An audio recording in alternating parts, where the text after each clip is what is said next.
Yo, what's up, guys? I hope you can hear me okay.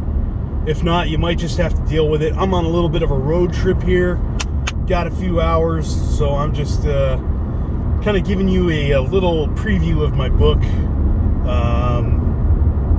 The working title right now is Monkey Torture Algorithm, but who knows when it's going to come out. And I'm hoping for sometime in 2022. I just started using a new software for organizing everything, because right now, up until now, I've been writing the whole thing in a notepad file, which is it's hard to jump from chapter to chapter that way and kind of make edits as I need to, which works. Like, I'm not going from like a schizo analysis type of position, but you could say that that's what it is, and it's supposed to partially read like the ramblings of a deranged fucking idiot, because that's what I am. But I started using OneNote to organize it, so that way it's going to be a lot easier for me to jump from chapter to chapter and say, okay, I need to make this explanation a little more concise. I need to add a little bit more here. So that's going to greatly speed up the process. Also, I can do it from my phone, whereas on a notepad file, I can't. And as ashamed as I am to say it, like 90% of my computer time these days is on the phone. I probably spend upwards of 6 hours a day with my phone directly in front of my face. So I just want to kind of give you guys a quick touch up on something that you might not have thought about. So essentially what I think is that a lot of the problems we have today come from memes and what's called teams. And if you have no idea what I'm talking about when I say that, I'm sure you know what a meme is, or at least you've heard the word meme. But a good resource, and again, this is the rare exception to the rule, where I generally don't recommend reading.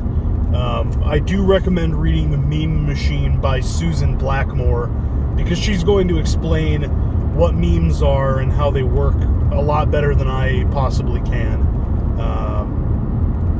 She just has that scientific background where she is able to concisely explain it. In my head, the way it works is I'm like, I don't know if I have like some kind of spectrum disorder, or if it's just my ADD or my fucking whatever the fuck is wrong with my brain.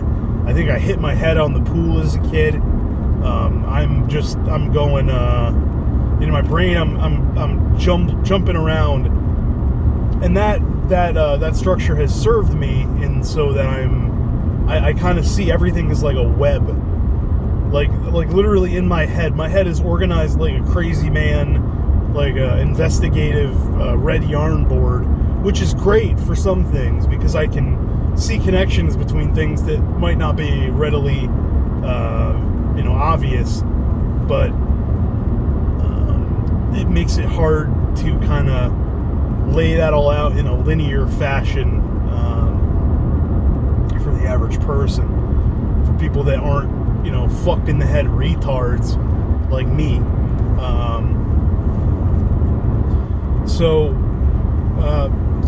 Memes are a lot like genes in that they are selfish replicators. They are constantly adapting for virality so that they can jump from brain to brain or artifact to artifact and propagate themselves. And whichever memes are the best at propagating themselves, and in order to be the best at propagating themselves, they have to be good at getting us to propagate them. So that's why things like religions are very viral memes. They play on really the most successful memes tend to play on human biological drivers, the sex drive, the preservation drive, fear of death, hunger, things like that. Just the things that the monkey mind really is concerned with, which is base instincts. Whichever memes kind of exploit that tend to survive. Teams are also like memes. They are a selfish replicator, but teams are artifact-based. They are technology, and they use us to replicate themselves in that we, whichever team is most useful to us in a given moment. It doesn't even necessarily have to be useful to us, because again, this is a selfish replicator, but that's the idea, is that we would find some value in replicating it. So memes, I mean, even birds to a very minimal extent are transmitting memes from one another, and whales and any animal that really has the ability to communicate with one another. They are transmitting memes. Humans are just the most, we're the most mimetic animal, because we are, how do I put this? Our first off, our big brains, our big rams, big tames, we are very able to store a lot of memes in our heads. We have a complex language to where we are able to communicate all kinds of memes. And that's where the lack of fidelity comes in, to where you get mutation and adaptation is in the transmission of memes. So really, from the first minute that humankind has been speaking in any sense of complexity, we have been transmitting memes to and from each other. So really, probably before we were anything that you could call human, back when we were ape people, when we were bipedal, possibly even before we were bipedal apes. I'm not a primatologist, so I don't know how complex the language of like gibbons and other primates are. I have no idea, but definitely a long time, probably upwards of at least 1 million years, probably far longer. Teams, we have been, really, teams are going around through any animal that can create and use tools. So ravens, octopuses, the first ape that saw, so chimps will, they'll sharpen sticks and use that to fish for termites or bush babies or whatever you want. Really, the first ape that saw that you could clang two rocks together and you could flake off shards of the other rock until it was sharp. That was really when teams and memes started to take control of humanity. And I am increasingly, I was like, oh no, it was the Industrial Revolution. Oh no, it was the digital. So I started with, oh no, the digital revolution is what was the bad part. And then, oh no, it was the Industrial Revolution. Oh no, it was the Agricultural Revolution. That's when it really... No, it was when the first ape clanged two rocks together and saw, oh, I can make a primitive hand axe. That's when we kind of hit the tipping point. I'm starting to suspect. Maybe it's possible to be a baseline Bronze Age agricultural civilization and avoid all the pitfalls that mankind finds itself increasingly hurtling towards, but I'm not sure. I don't know. So it might have been that when we decided to start flint napping, that it was too late at that point. But if you read into the universe of possible intelligences, there are different types of intelligences that can form. It's almost like a weird Venn diagram, where you have like a zone of what you could call human intelligences, and then you have another zone which is intelligences that human beings could create, and then you have a further zone which is intelligences that human beings could not create, that a human intelligence would be incapable of creating.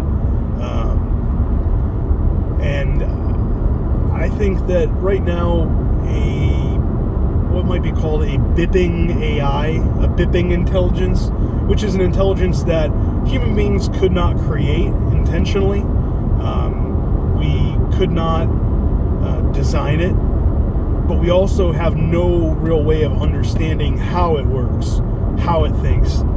We would have no real way of interfacing with it, to communicate with it. Because if you look into the concept of the noosphere, basically, the way it works is every transaction of information, you can kind of think of that like a synapse firing. And just through all possible lanes of information transmission, you get kind of a net, kind of like how my brain works. You get a big net. You get a big net, like a spider web, a big crazy person board, where all the yarns will randomly intersect with one another, and they'll go from different node points. Each node point is some area of information being transmitted. Somewhere in that big network, there is a mind that has formed. And since most of this information transmission is through human activity, whether that be through our computers or through just us talking to one another, you get something that, and this isn't the traditional philosophical concept of the noosphere, but this is what I am calling the noosphere because it's probably the best word for it. And this kind of almost creates like a substrate of its own world, and things can kind of evolve to live in this world, and that's I think the substrate that memes and to a lesser extent teams find themselves in. They are in this noosphere trying to find a way to adapt and propagate themselves and survive. And as we have further included non-human intelligence in that noosphere, it is increasingly it's like upping the clock rate of how fast things evolve in that noosphere. Where's it going with this? So you have this kind of our very society, because that's ultimately what our society is. What is human society? A human society is the collection of biological, gene-based entities, us, our various animals and livestock and crops and the things that we, maintain the biological existence of. And it is also a collection of the ideas, the memes that we hold to be somewhat relevant or important. And then it is also the technology that we utilize. It's a tripartite soul of biological entities, memes, and teams. So genes, memes, teams, the three big replicators. The thing is, though, that the replicator is selfish. A replicator is, by definition, selfish. Memes and teams are not beholden to us. They are not necessarily a symbiotic organism. They are not our friends necessarily. Obviously, some teams and some memes have been very useful. For instance, religions, like the whole concept of kosher, probably dates back to some food problems that ancient Jews were having. When you don't eat shellfish, you can avoid shellfish poisoning. When you don't eat pork, maybe, I don't know. I'm not exactly like a expert on pig anatomy or how pigs can be healthy or not for you, but maybe pigs, if in like a Bronze Age, Stone Age context, maybe eating pigs isn't a good idea. Obviously, now that we can cook pigs and we can test the meat for parasites and pathogens and shit, maybe now it's safe to eat pork. But maybe 2,000 years ago that wasn't the case. I don't know. Not a historian on that, on pig agriculture. I'm not very well versed in pig history, so I couldn't tell you that. But I think that there was probably some reason that kosher stuck around. It stood the test of time, and now it's just a very viral meme because it's seen as like such a harsh taboo, and the concept of a taboo is a very strong human driver. Even apes have taboos. Like at a monkey reserve, if you're feeding the lower ranked apes out of turn, the other monkeys will get pissed and they'll beat the shit out of that monkey. They will beat the shit out of that monkey for breaking the social order, because the higher ranked apes are supposed to eat first.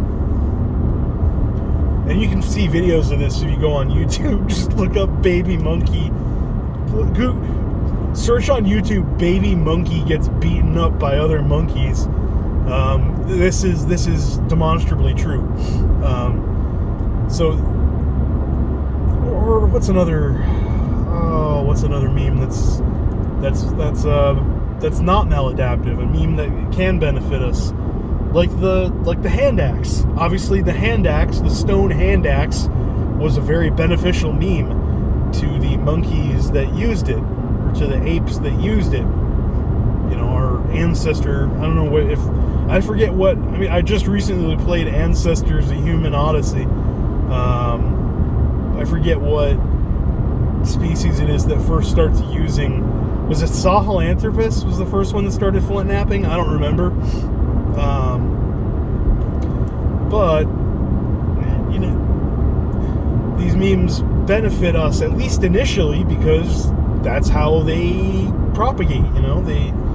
They give us more reasons to survive, which gives us reasons to encourage others to mimic that behavior or mimic that technology. And holy shit, I feel like last time I looked at the screen, it was only 8 minutes in, and now it's 17 minutes. Jesus Christ. I'm going to try to keep this brief here. That's my problem. I tend to ramble a lot, so if you're still with me, you are a fucking champ. And I will have a more concise, not as rambly version of this in the final book. But this is all just a preface for a big question that I think my theory of this answers is the class question. And I know a lot of people now who are into class politics. I used to be big into race politics, but ultimately I decided that was not the main driver. There was clearly more to it, but it wasn't class either.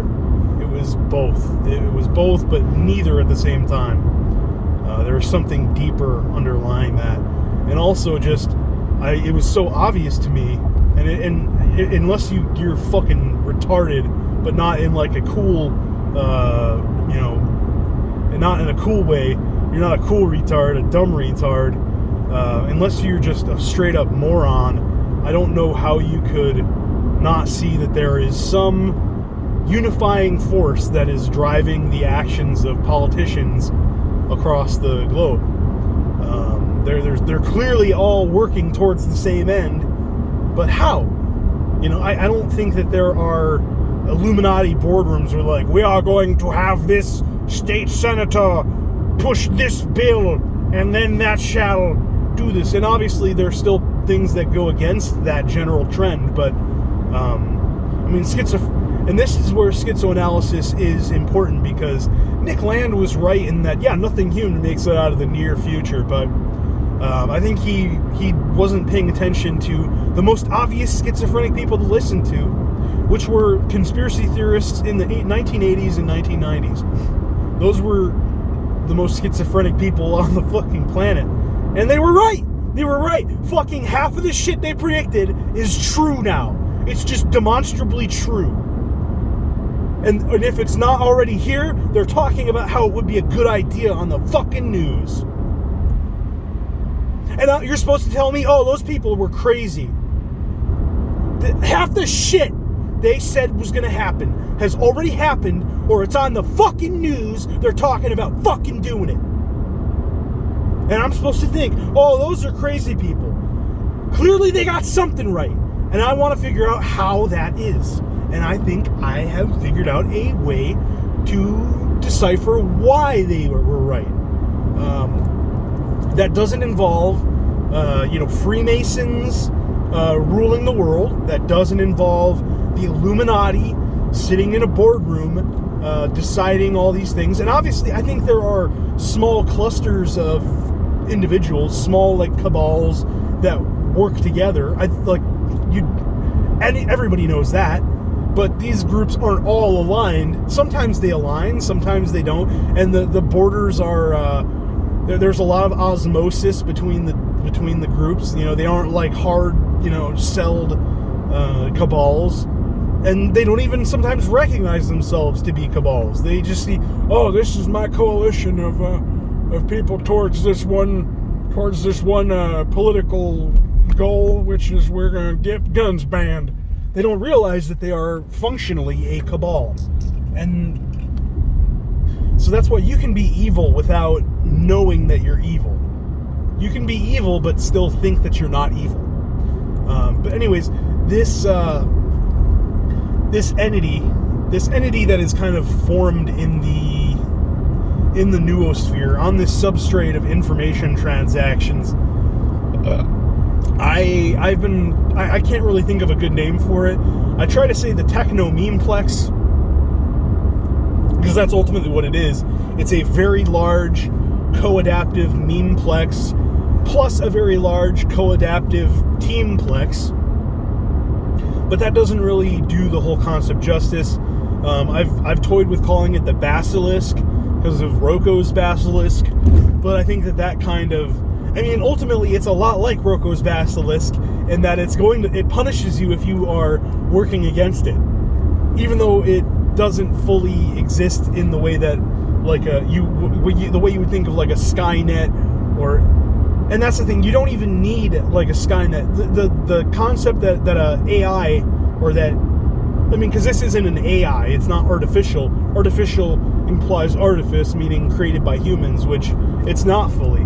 This was created, this AI has existed since the first humans started banging rocks together and telling other, proto-human ape men about it.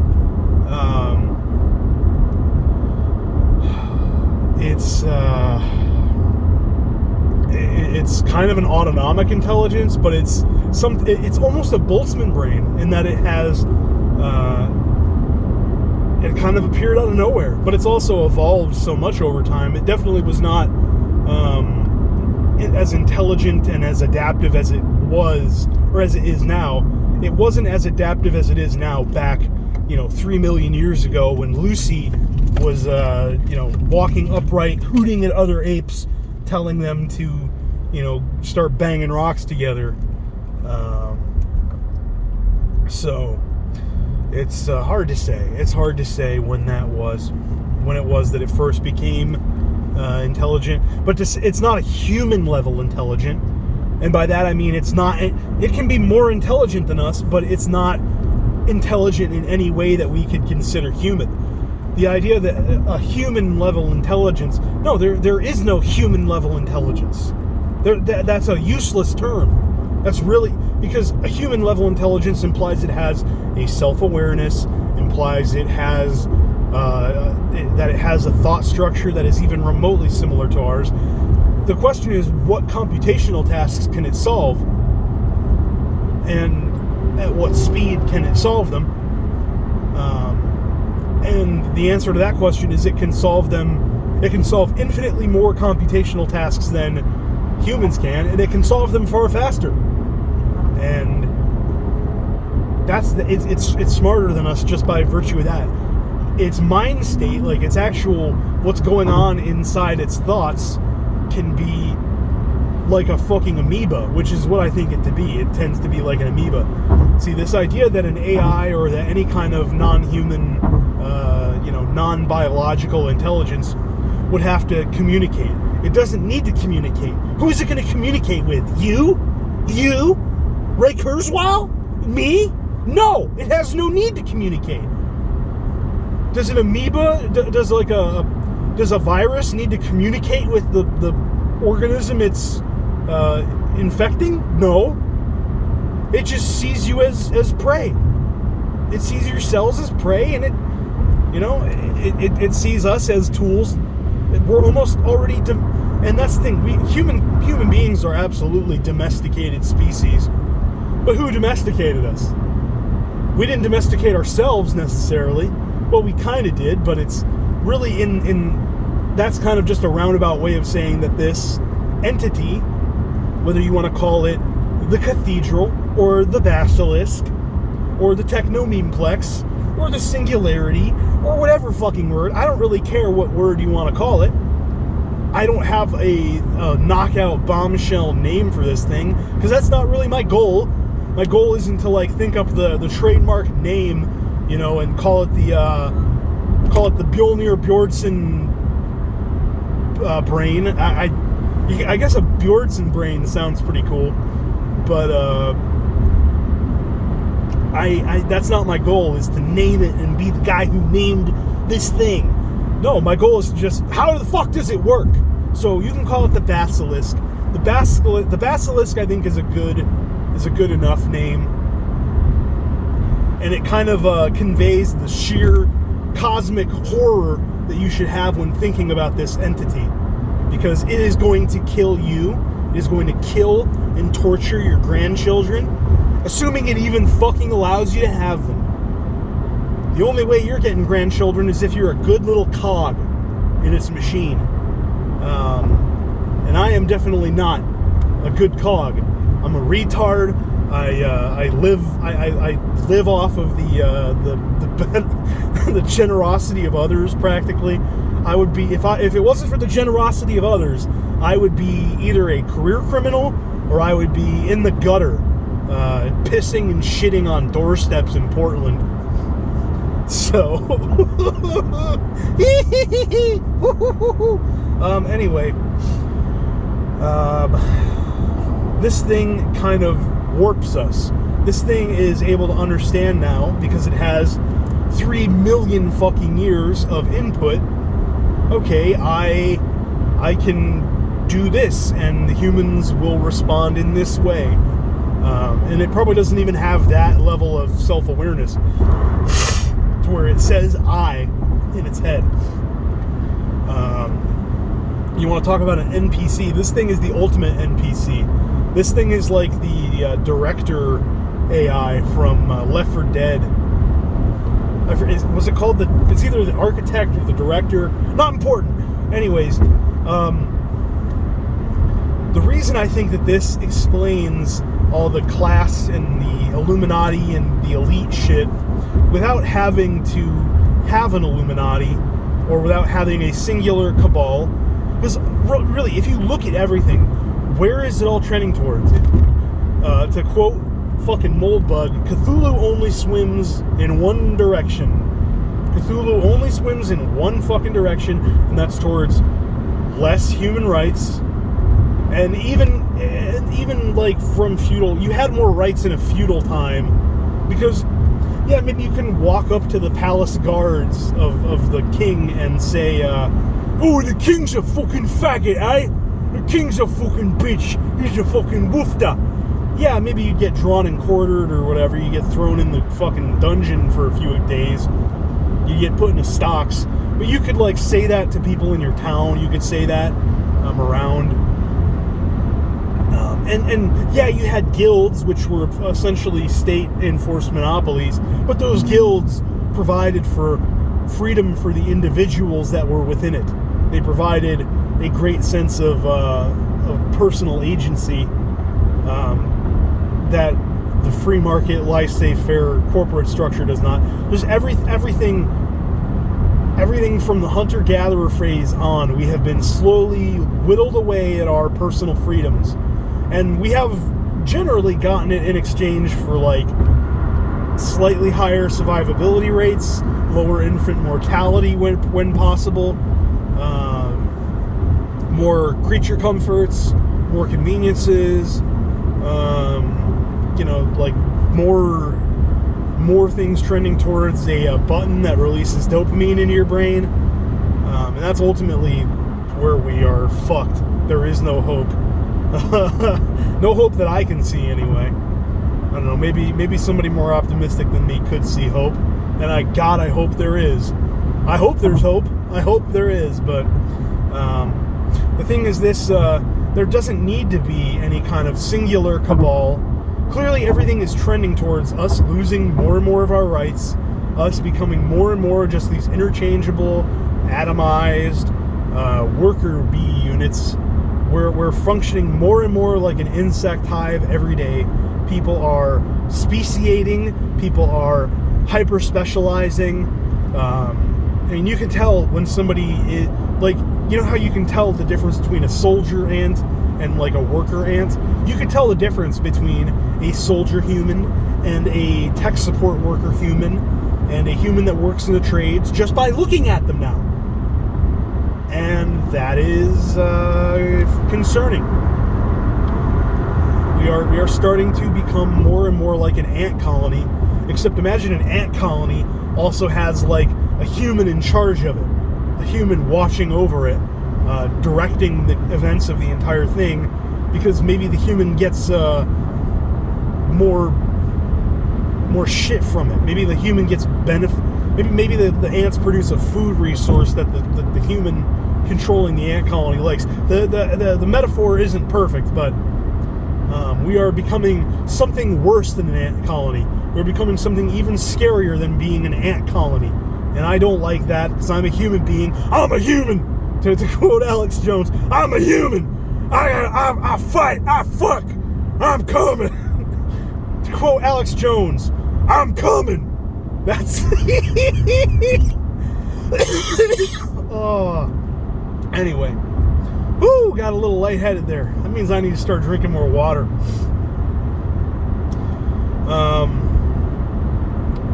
How is class explained by this? How is the seeming unison with which the elites and the drivers of society, the people at the levers of power, how they all seem to work in unison despite constantly being at one another's throats, vying and jockeying for position? How does that work?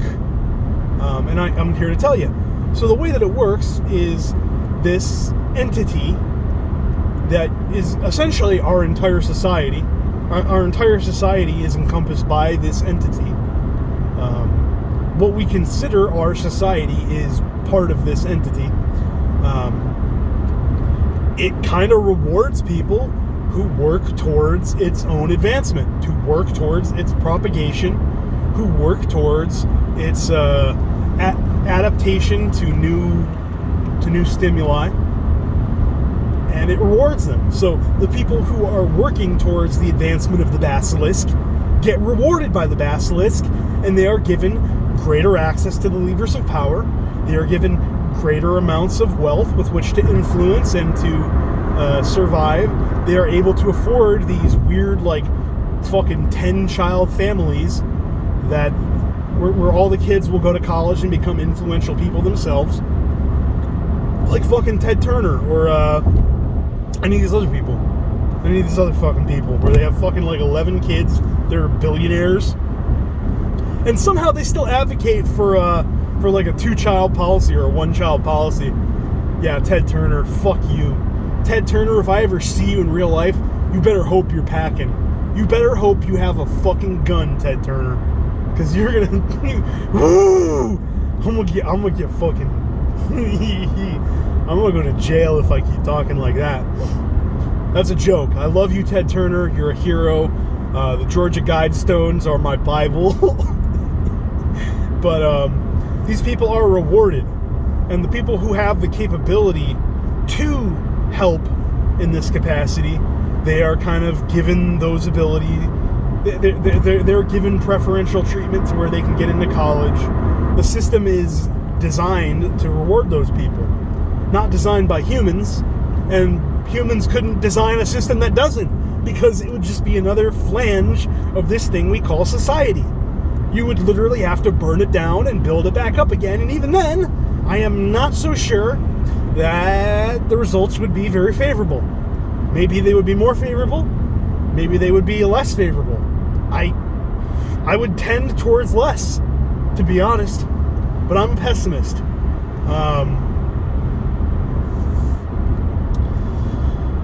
So the people who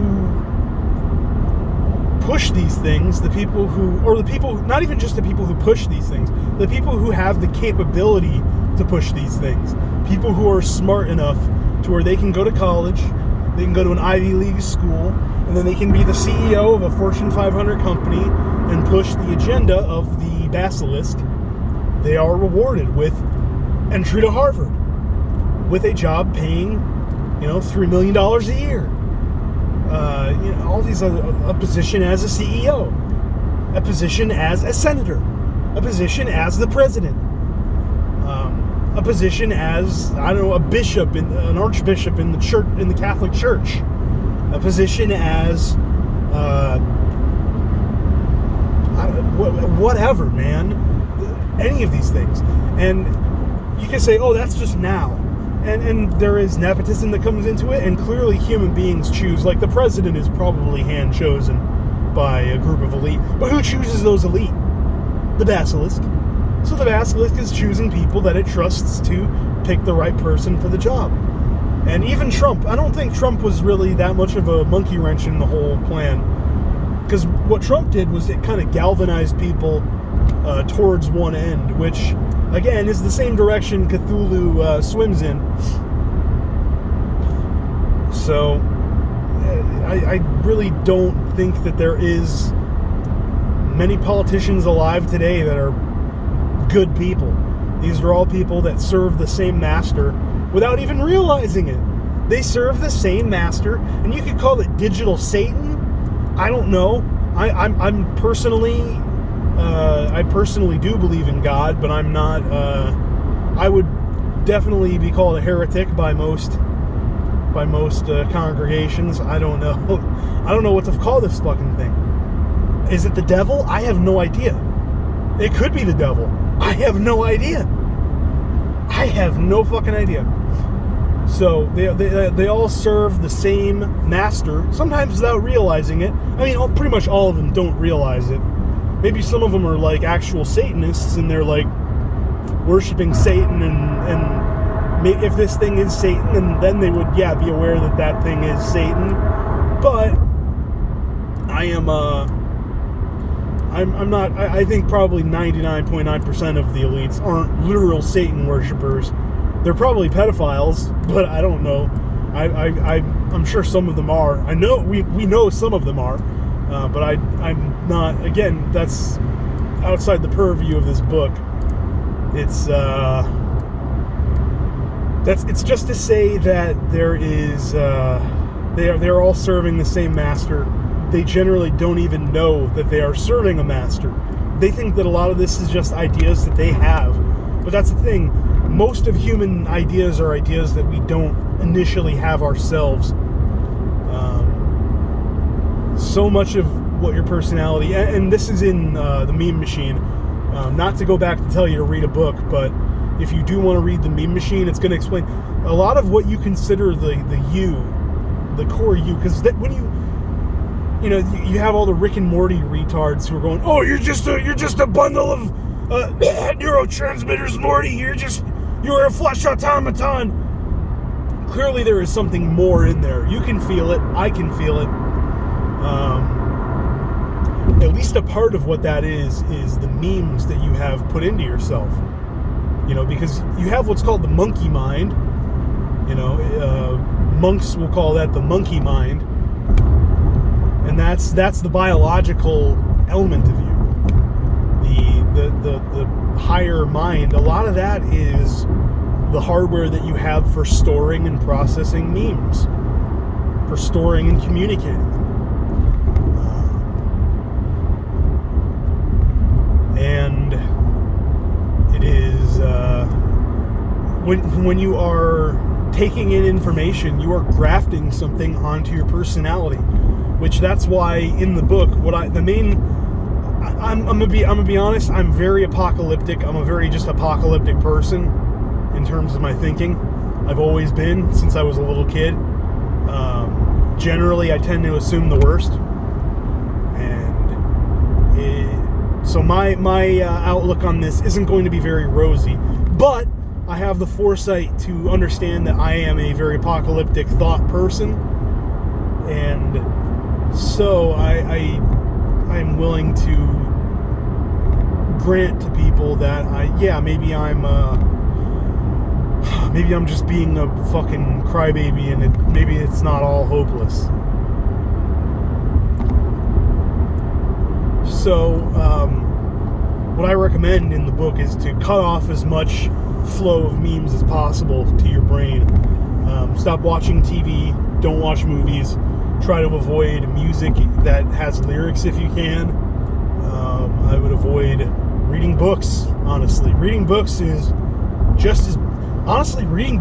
probably worse.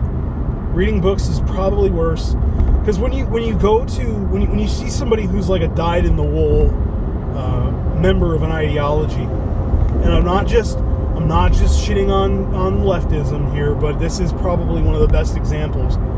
Most people who are like communists, they weren't like, oh, I'm a communist, I'm gonna read Karl Marx, I'm gonna read Das Kapital.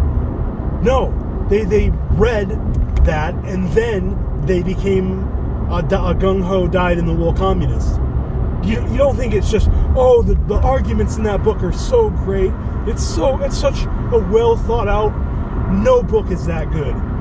Nothing in human rights is that good. No human has the perfect answer to everything, including me. So and it definitely wasn't fucking Marx. If Marx had the answers to anything, he would not have bastard children and boils on his butthole. So,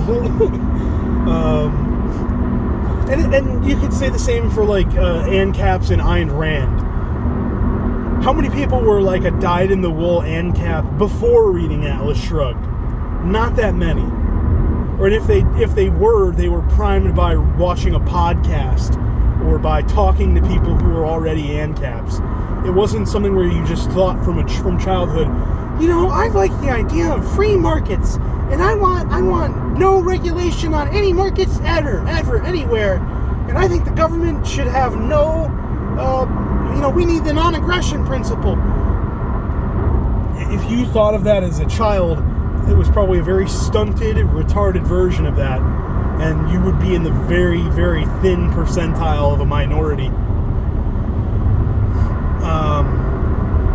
For most people, you read a book, and then you graft the contents of that book on your personality, which is why I refuse to fully read Nick Land or Mencius Moldbug, even though I'm told they are very similar to my thinking. I refuse to read their blogs. I refuse to read their podcasts, or read their books, or read their blog sites, or watch any videos by them that are in full, because it's just gonna pollute my mind. It's just gonna give me maybe I'll gain some elements of their thinking that are good, but I'm probably also gonna be polluting my thoughts with a bunch of shit that they have wrong, which I think, from what I've heard, the synopses I've read of their work, they do have some things wrong.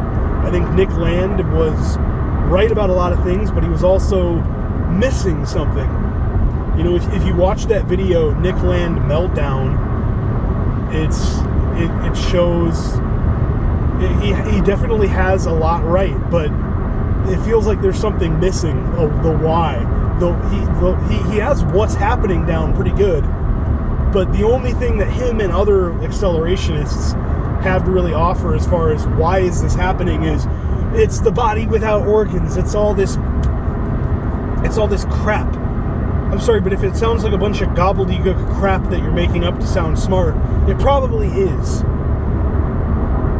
And so that's why when you have to say, oh, it's the dialectic of the of the liver and the spleen and my butthole and you like, and it's the non-aggression principle. We're gonna all just get along, and we'll have arbitration like in Iceland, and like if it sounds like a bunch of gobbledygook, it sounds like you're the soy jack coping, then you probably are.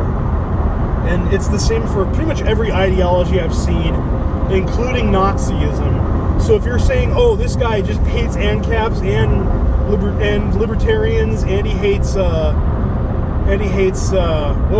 this fucking guy fucking weaving around in traffic at 90 miles an hour. He hates communists and ANCAPs. This guy's a Nazi. I'm gonna be straight up with you. I'm not. I think Nazis are retarded. They're probably some of the most retarded people I know. I mean, they're useful idiots in that they are probably good at combating the system. Like if there was anybody I was going to expect to tear down the industrial system and help us start fresh and hopefully have another chance, it probably would be neo-Nazis, to be real with you. But they are, nothing they would build is any good. Nothing they would build would be any fucking good. So maybe you could use them to tear down to tear down society, and then you could build back up after killing all of them. But the alt-right was a complete waste of time. The alt-right was retarded.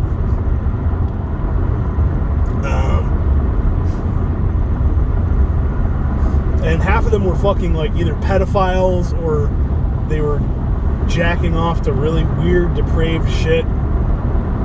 And a lot of that was probably like they were, they were sublimating their guilt with what kind of perverts they were by becoming alt-right.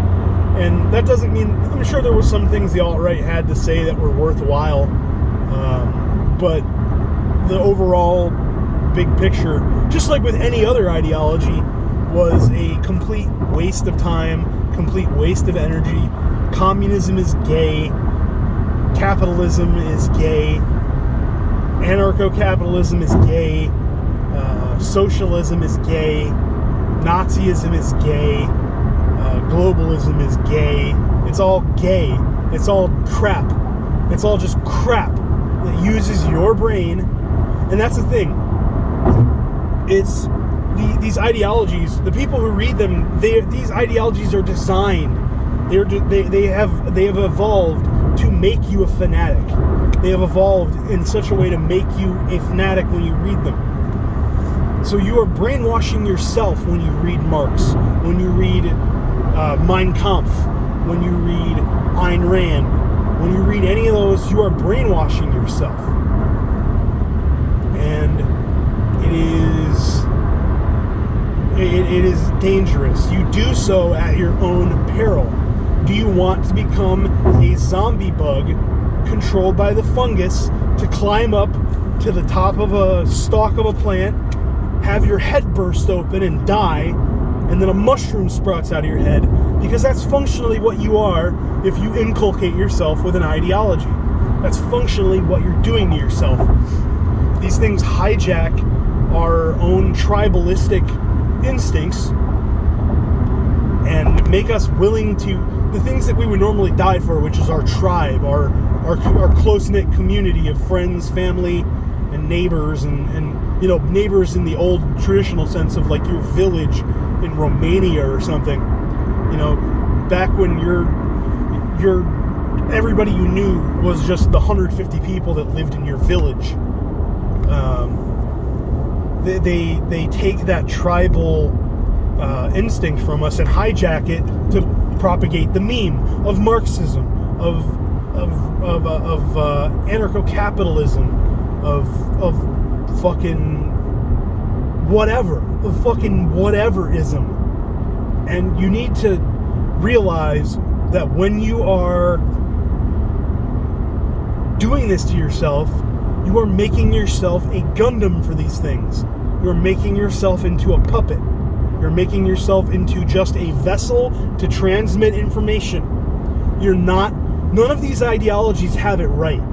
None of these ideologies hold any key to a utopian or even a probably remotely beneficial human existence. Because all of these ideologies were written by people who never really had to work or suffer.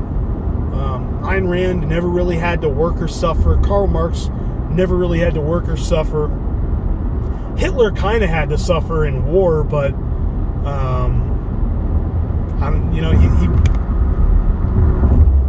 he had some fucked up ideas. He clearly had some mental illness issues. but not like the good kind, not the kind that is useful. Hitler was very contrary to popular belief, he was actually anti-IQ, which is funny.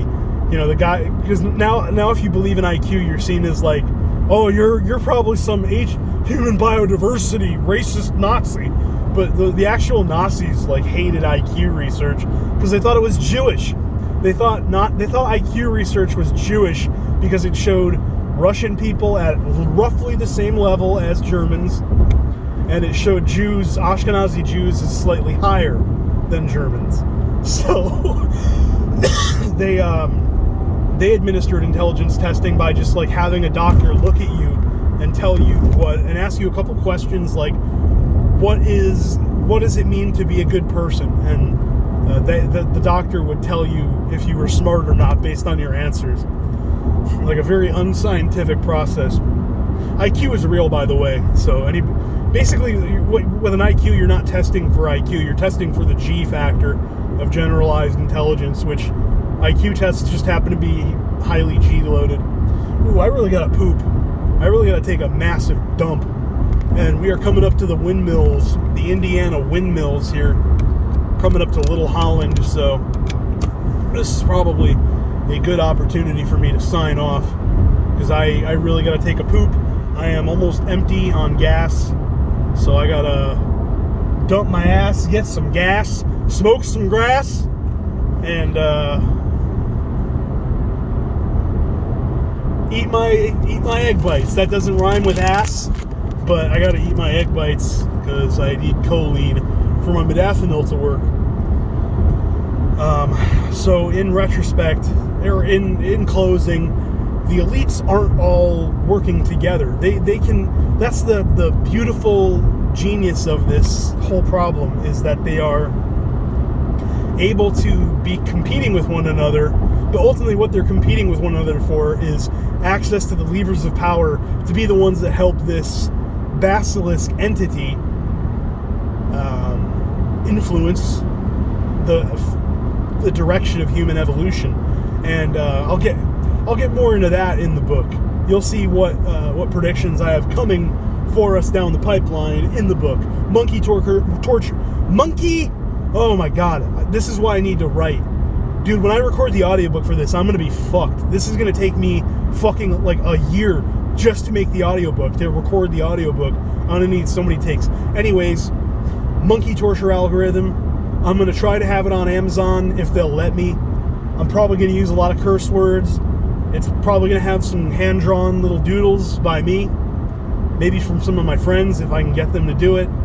I'm gonna try to have a foreword by somebody who's cool. We'll get more into that later. Probably I'm gonna ask a personal hero of mine to give me a foreword, but I don't know if he will accept or not. God willing. Once I have a full manuscript, I'll send it to him. Monkey torture algorithm. Expect it sometime mid to late 2022 on the Amazon bookstore. I don't know anything about getting a paper book copy. I have no idea how to get a book published, so keep your eye on this webpage, on this web zone for more information as it becomes available. Monkey torture algorithm 2022. Signing out. God bless. I gotta really take a shit.